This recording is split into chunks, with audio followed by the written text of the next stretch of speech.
नैनं छिन्दन्ति शस्त्राणि नैनं दहति पावकः न चैनं क्लेदन्ते आपो न शस्यति मारुतः।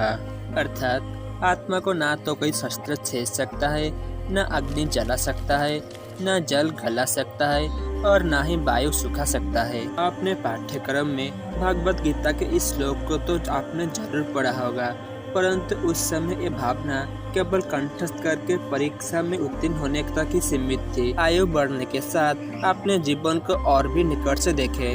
दुख, सुख, उत्साह, भय आदि हमारे जीवन का एक अभिन्न अंग है, परंतु इन सबके मध्य जो एक प्रश्न मस्तिष्क में भ्रमण करता है वह है इस संसार को छोड़ने के पश्चात हमारा शरीर का क्या होता है।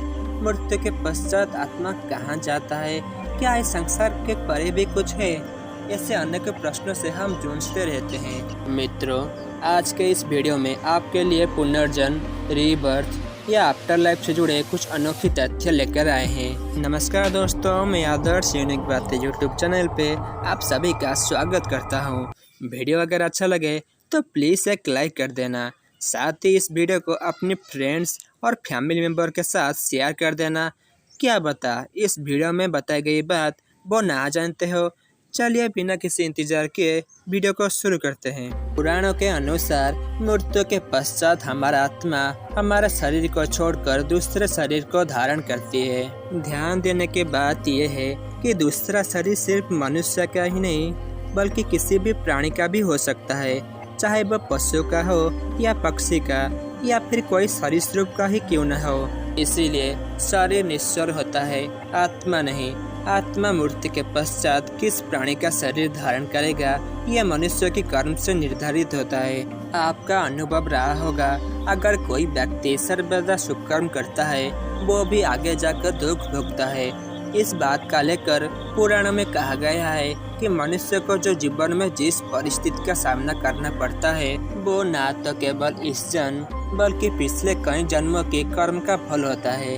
पुराणों में ये भी उल्लेख है कि मृत्यु के समय हमारा जो चेतना होगी हमारा अगला जन्म उस पर ही निर्भर करेगा। इसका कारण यह है कि मृत्यु अत्यंत भयावह है और उस समय मनुष्य उस व्यक्ति, उस इच्छा, उस वस्तु, उस भावना के बारे में सोचता है जिससे उसको जीवन भर लगाव होता है या पाने की इच्छा होती है, या मोह के कारण अगला जन्म उसी भावना से संबंधित होता है जो मृत्यु के समय होती है। इससे भरत महाराज के जीवन से भली भांति समझा जा सकता है, जिसका उल्लेख श्रीमद् भागवत में भी की गई है। शकुंतला के पुत्र भरत महाराज, जिनके नाम पर ही हमारे देश का नाम भारत रखा गया, भरत महाराज को जीवन के एक पड़ाव में आकर उनको वैराग्य होना पड़ा और वो राजपाट त्याग करके जंगल में तपस्या करने के लिए चले गए। एक दिन स्नान के पश्चात महाराज भरत नदी के तट पर जप कर रहे थे, तभी एक गर्भवती हिरनी पानी पीने के लिए नदी के तट पर पहुंची। यकायक ही एक शेर की दहाड़ सुनकर हिरनी वहीं से नदी को पार करने के प्रयास में कूद गई। इस बीच उसने एक बच्चे का जन्म दिया जो नदी में ही गिर गया। नदी के दूसरी पार जाकर हिरनी ने अपने प्राण त्याग दिए। भरत महाराज यह सब वहाँ बैठकर देख रहे थे। एक बच्चा जो जन्म के समय अपना माँ को खो दिया, उस हिरनी के बच्चे के ऊपर भरत महाराज की दया आ गई और वह उसे अपनी कुटिया में ले आए और उसका पालन पोषण बहुत अच्छे से करने लगे। और देखते ही देखते उस हिरण के बच्चे से उन्हें प्रेम हो गया। उस हिरनी के बच्चे से उनको इतना लगाव हो गया था कि वो उसके बिना जी नहीं सकते थे। मित्रों, ये वही भरत महाराज है जिन्होंने राज त्याग करके संन्यास ले लिए थे। कुछ समय के पश्चात जब भरत महाराज के जीवन का आखिर समय समीप थी, जिसका उनको आभास हो गया था, वो हर दिन सिर्फ यही सोचते थे उनकी मृत्यु के पश्चात इस हिरण का क्या होगा। और अपनी अंतिम सांस तक उन्होंने यही विचार किया, जिसका परिणाम स्वरूप ये हुआ कि उनका अगला जन्म हिरण के रूप में हुआ। भरत महाराज भगवान कृष्ण के शुद्ध भक्त थे और ईश्वर की कृपा से उनको उनका पिछला जन्म याद था। अपने हिरण के जन्म में वो इसी कुटिया में पूरी जीवन अपनी जप तप ध्यान करते रहे।